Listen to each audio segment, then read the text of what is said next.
This week in Destiny just released for October 12th, 2023.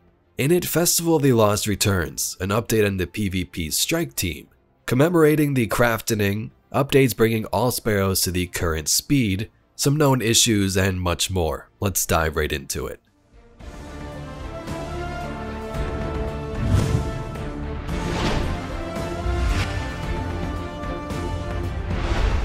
We first begin with Festival of the Lost, which returns next week.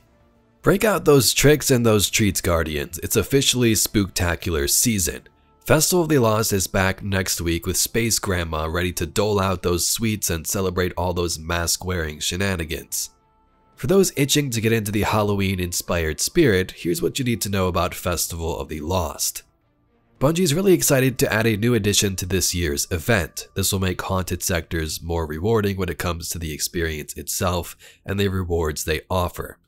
For the first time ever, they're introducing legend haunted sectors. There's a lot of loot to snag, so let's break down what you can expect. First up, there's a new engram called the Eerie engram.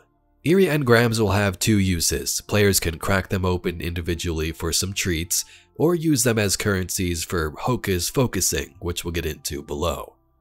In terms of how to earn Eerie engrams, you'll have a chance to drop upon completion of haunted sectors. Legend haunted sectors will have a higher chance of dropping Eerie engrams.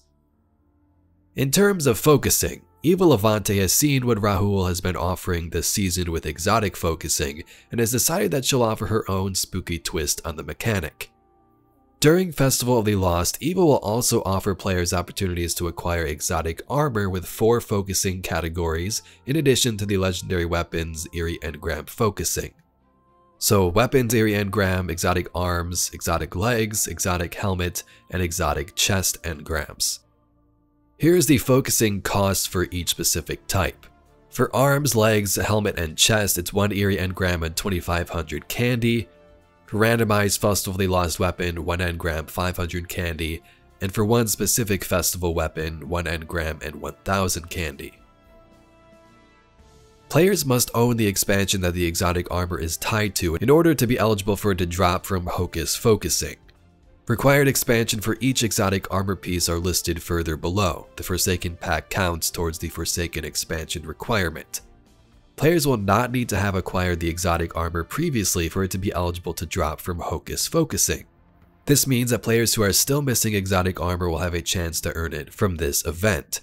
Players will only receive exotic armor for the class that they are currently playing while interacting with Hocus Focusing. For the weapons engram, here is what drops within: the Cosmic Grenade Launcher, Horror Story Auto Rifle, Jurassic Green Pulse, and the Macabre Sniper Rifle. Here's the exotic arm, legs, helmet, and chest piece engrams. This is quite a lot and it'd be annoying for you to hear me read, so I'm going to play them right here and you can pause if you wish.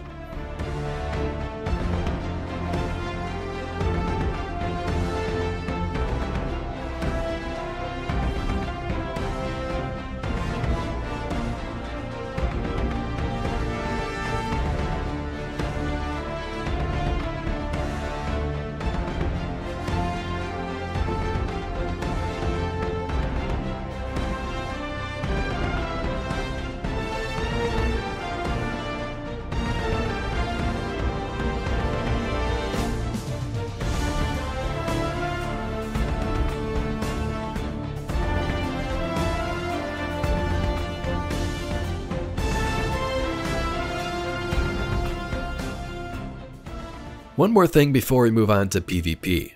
There will be a brand new haunting Momento dropping in Festival of the Lost this year for a limited time only. Just like usual, this Memento is a random drop that will come in the form of an Eerie engram. It won't begin immediately, but we're sure you'll triumph over any challenges that may be between you and looking snazzy as heck, or at the very least snazzy as your loadout. Here's an update to the PvP strike team for Checkmate, spawning, and more. They say, "We've heard you like Checkmate. We want to make sure we get the tuning just right before it makes its way out of Crucible labs. So please bear with us as we plan on making frequent iterative changes to the modifier. Some of the changes you can expect to see soon are as follows. Hand cannons will 3-tap at any resilience. Rapid fire pulse rifles will 3-burst at 6 resilience. High impact pulses will 2 burst at 5 resilience and reduced heavy ammo spawn frequency.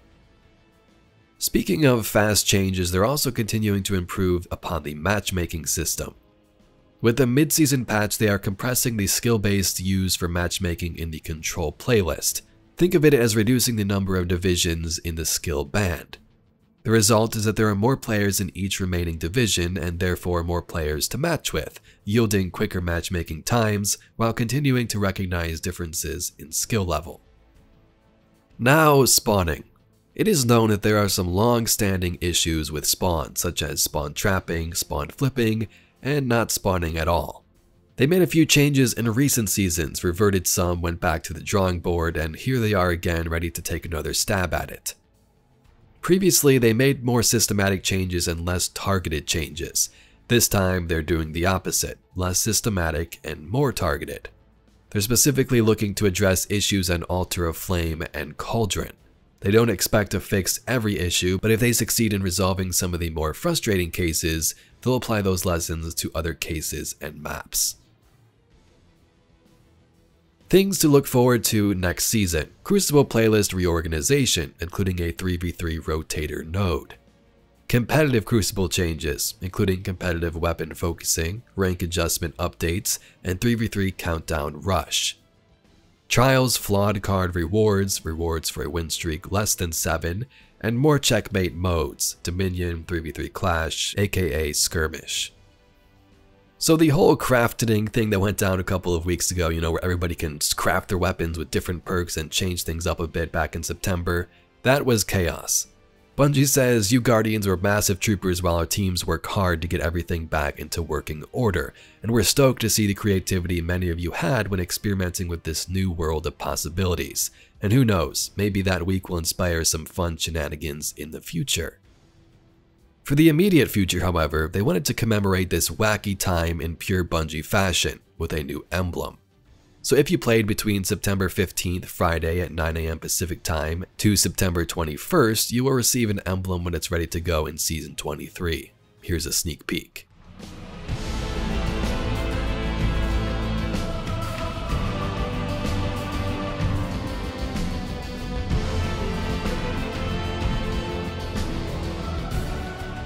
So that's basically it for today's update. There's some known issues that are always there, but we got an update on the Crucible and some new Festival of the Lost goodies coming next week. If you'd like to see some more Destiny news, lore, and mysteries just like this video, please be sure to subscribe to the channel. Anyway, I thank you very much for watching, and I'll catch you all in the next video.